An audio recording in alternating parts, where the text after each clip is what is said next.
Good afternoon, everyone. My name is Angelica Bufa, and this is an architect's approach to the Data Cloud Ingestion API. This is a forward-looking statement. Remember that Salesforce is a publicly traded company, and you have to make any purchasing decisions based on what is currently available in terms of products and services. And I want to start by saying thank you. Thank you for being here. I know this is the last day of Dreamforce, and there are many amazing content still going on, so I am very grateful for you to choose to be here with me for the next 20 minutes. A little bit more about me. I am CTO at Modelit, a Salesforce implementation partner in Latin America. I am a Salesforce MVP, and I also have 15 years of experience in the ecosystem. For the past 2, I've been working a lot with data and data cloud projects. One of those projects, we had to create a custom connector, and we thought it was going to be a good idea to share our findings with you. So for the agenda, we are going to be talking about 3 topics: Ingestion API fundamentals, the 2 implementation patterns it offers, and we're going to wrap up with a demo on how you can build custom connector for the long-term use. So, for the fundamentals, I'd like to start by showing you this diagram. It illustrates the different implementation phases for a data cloud project. And because as an architect, we have to decide how we are going to connect to the data sources, and that affects actually how we're going to ingest data into data cloud. It's also going to affect the credit consumption and how soon the data is going to be available. And by doing that, driving the results, we are going to be focusing on the ingestion phase. So, connectors. In Data Cloud, everything starts by defining the connector. The connector is the first step to be able to connect to your data sources. And we have 2 types: standard connectors and custom connectors. Standard connectors are the ones that are available for you to use right out of the box. And we have 3 types. Connectors that let us interact with Salesforce databases like CRM or e-commerce or Marketing Cloud. Connectors and integrators that were created by third parties to interact with their products and services. And finally, the most recent ones, the ones you use to bring your own data lakes when you are using federated ingestion. For custom connectors, those are the ones that we are responsible for building and maintaining them. And we have 4 types. Connectors using middlewares like MuleSoft, connectors relying on SDKs for mobile and website, and then connectors that we build using the Ingestion API. So how you can decide between using a custom versus standard connector? There are, the process of thinking this is kind of linear, and you start by analyzing your different data sources. And for each data source, you have to consider if there is an available custom connector that meets your requirements. And when we think about meeting the requirements, it means that if you have to ingest all the data, for instance, or if you have to filter, check if your standard connector offers filtering offers. Also check about the different permissions that you need to grant. For instance, when we're working with a standard CRM connector, when you have to give visual access to the objects that we are going to ingest and also to the related objects. And if we don't want, and if that represents a security risk for us, well, maybe we don't want to do that. Also think about, once the data become available at Data Cloud, the person that has access to the data space that you associated to that data is going to be able to see everything. And also you have to think if that can represent, an issue. I know that in the future there might be changes done to the visibility in Data Cloud, but the current state is that it's controlled by whoever has access to the data space. So when the standard connector works for you, just use the Salesforce principle about using, out of the box functionalities without having to worry for creating your own custom versions. And when nothing works, you have to start thinking about analyzing the option of building your own connector. So the first thing that you have to think is, okay, is there a middleware in place that I can use? Does it meet my criteria or my requirements? If that's, then use it. If that is not an option, it's when you have to start thinking if you can build your own connector. And you have to start thinking, do I have the resources, the skills? Am I going to be able to maintain it in the future? And if that's the answer, then go and build your own.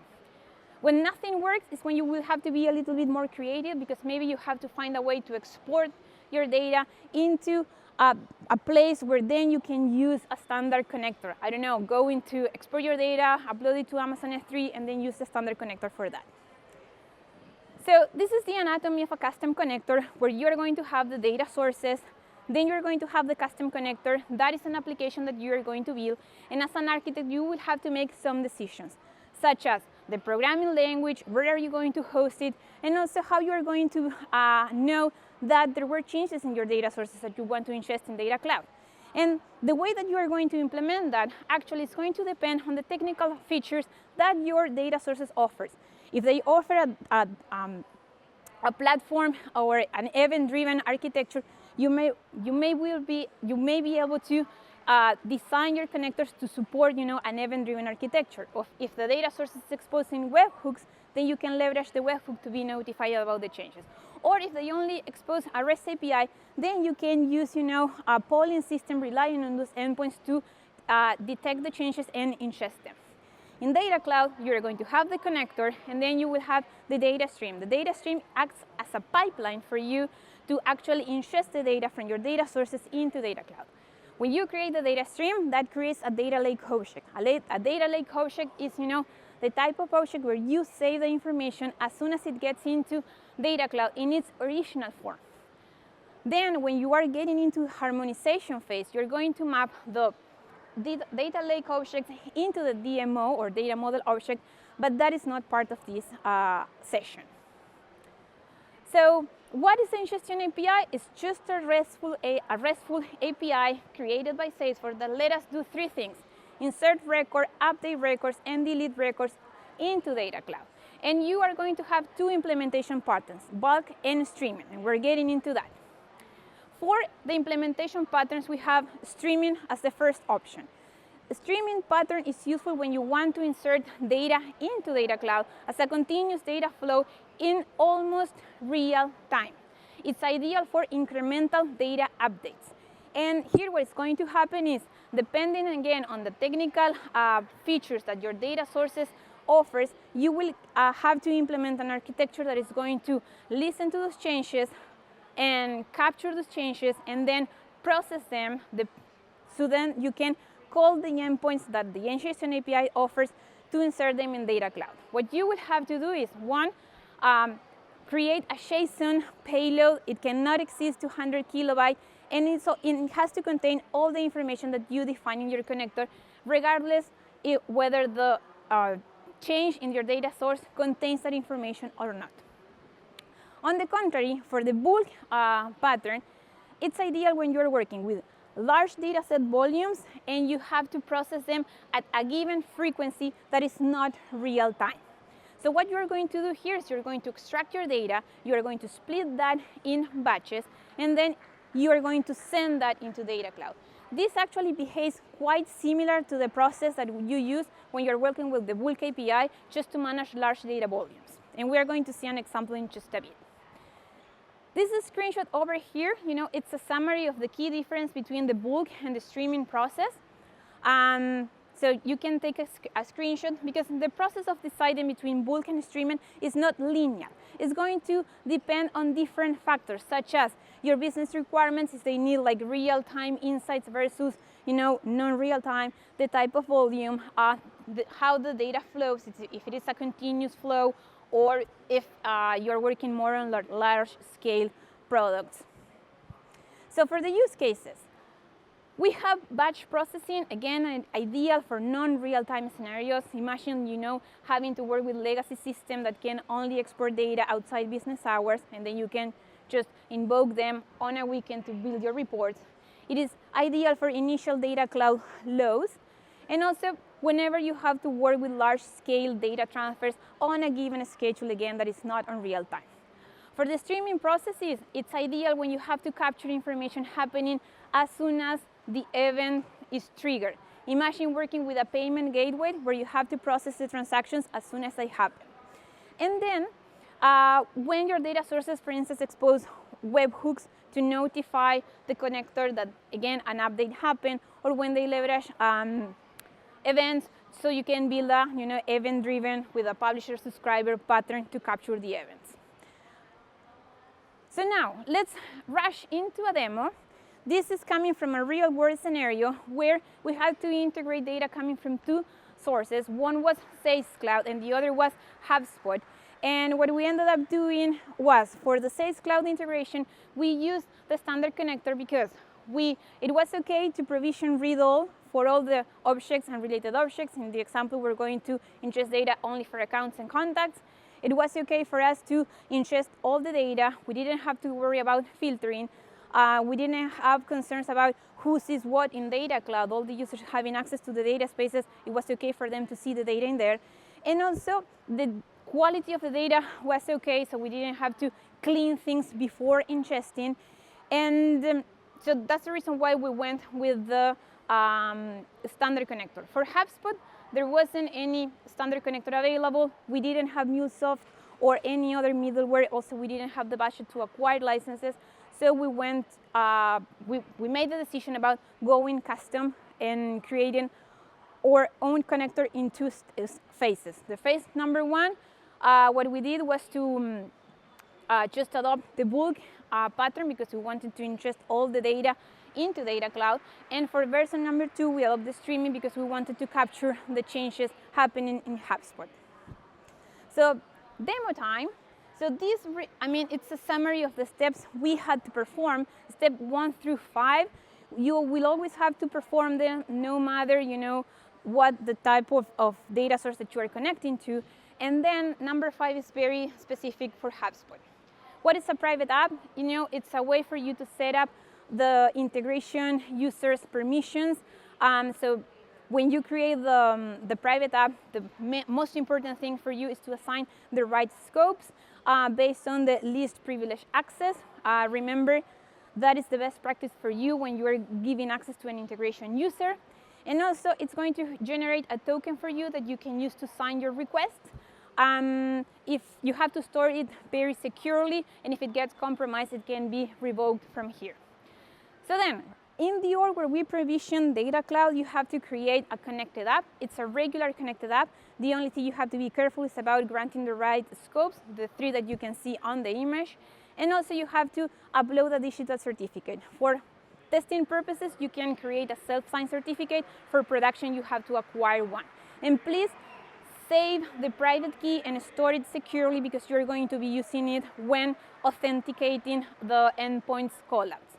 So then we have to start by creating the connector, and for that you have to go into the Data Cloud setup, external integrations, the Ingestion API, you click New, you give a unique name to your connector, and you created the connector, but it's not ready to be used. There are 3 things that you have to see. The first one is that the status, it says require, schema required, and then you have to save 2 pieces of information. First is the name of the connector, and then it's the tenant endpoint, because you are going to use that in the code that I'm going to show you in just a bit. What happens right here, the connector doesn't have the data types that you are going to be ingesting, so you have to upload the schema definition that describes those types. This is an example, because you have to use a format called YAML file.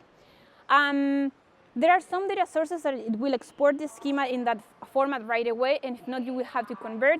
What we did, we used a node library to generate and produce this file. Things to be aware of. There are some limitations when you have to create this file. They are very well documented in the API references, and I am giving you a link to that in the resource page. And things like happen indentation, if you add or remove a space, you may break things. And also, in Data Cloud, fields cannot have more than 39 characters in the name. So we had very long names in HubSpot, so we had to transform the file. Another thing that happened is fields like email or phones in HubSpot were saved as text. We have more richer field types in Data Cloud, like phone and email. And most likely you're going to use phone and email fields for the identity resolution in Data Cloud. So you want to ensure that also you transform your schema files to ensure that you are assigning the right field type, in this case email and phone. So whenever you upload this, you create the object with the right data type, and you can benefit for the richer field types in Data Cloud in future phases of the implementation. So when you upload the file, you're going to see the available objects with the fields and the field types. So you save it, and here you see that the connector status changes to data stream needed. And also you have to store the name of the objects that are part of the connector. because you're going to use it in the code.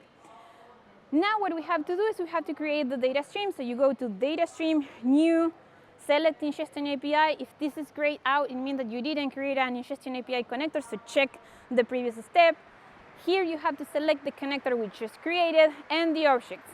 For each object you select, you're going to create a data stream, and that is going to create the data lake object.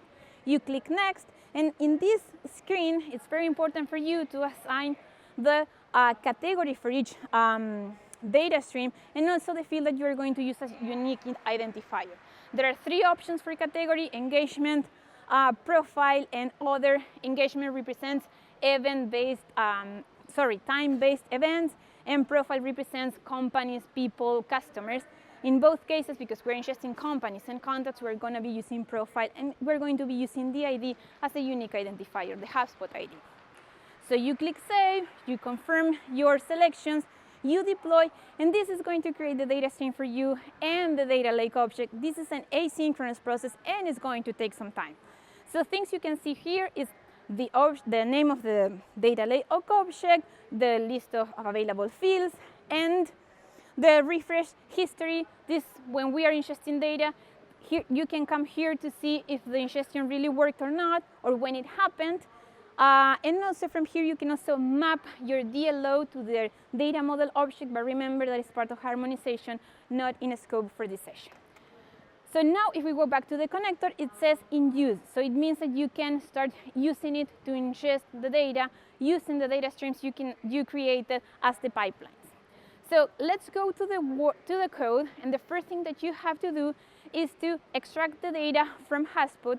This is just an example of how you can use one of the endpoints that HubSpot offered to extract the data. And what you will have to do is to split the data in batches. For each batch, you will have to create a CSV file that can, the size cannot exceed 150 megabytes, and the CSV file should contain a header with the name of each of the fields that you define in your objects. If there is no value, you just send an empty value. So now that we have the data extracted, we have to authenticate. The authentication process is a little bit tricky the first time you do it, but first you have to create a JSON Web Token, and that request has to be signed with the private key that you got when you created the digital certificate that you associated to the connected app. Once you get that token, you have to get the Salesforce Architects token, and then you have to exchange that to get the Data Cloud Access token, okay? And here I'm gonna be using, the tenant endpoint URL that you saved from the connector. It goes here. Once you solve the authentication, we have to create the bulk shop, okay? So the first thing that we have to do is we create a shop for each one of the objects that we are going to ingest. Let's use companies as an example. So in object name, you replace the name of the object, and that is the name in the connector, not the name of the data lake object. Then you have to put the connector's name API, the one that I asked you to save in the previous step, and then you specify the operation that can be upsert or delete. If you're deleting, in this case, it's upsert. You get the shop ID, and then you start creating the batches. So a shop can have up to 100 batches. Each batch contains one of the CSV files that you created in the previous step. You upload all the data, and once you're done uploading all the data, what you have to do is to change the shop status to be upload complete, so Data Cloud knows that the shop is ready to be processed. It's going to be queued, and when the system has process resources available, it will process that. So you can verify if everything works, and then for the streaming ingestion, the first thing is you have to write the code to detect the changes that I explained you before, and then for each piece of data that gets changed in your database, you have to create a JSON payload, and then you invoke the Ingestion API endpoint, and you send that information. And you wait, because it can take up to 3 minutes for the data to be loaded. In the first example, we had 60 companies, and now we have 61.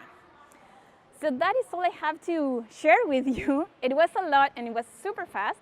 And in this resource page, scan it, because you're going to have links to the resources that I used to build this the first time. And I just want to say thank you. And if you have any questions, we can answer them downstairs.